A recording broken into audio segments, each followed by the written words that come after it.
এই ডালটা আপনার রাখা যাবে না, বুঝছেন? এই যে ডালটা,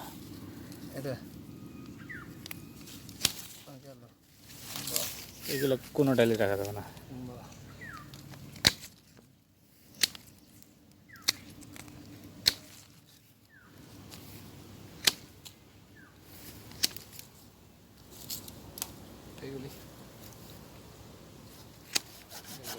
রিয়াদ ভাইয়ের বাগানে দীর্ঘদিন যাবৎ একটি সফেদা গাছ এরকমভাবে পড়েছিল অবহেলায়, অযত্নে।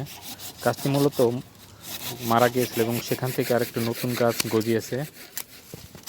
গাছটি যেন সুন্দরভাবে বেড়ে উঠতে পারে তাই এই গাছটিকে আমরা যথাযথ প্রুনিং করে দিয়েছি এবং নিচের আগাছাগুলো আমরা পরিষ্কার করে দিচ্ছি এবং পর্যাপ্ত পরিমাণ জৈব সার এবং টিএসপি সার প্রয়োগ করলেই গাছটিতে দ্রুতই ফল চলে আসবে।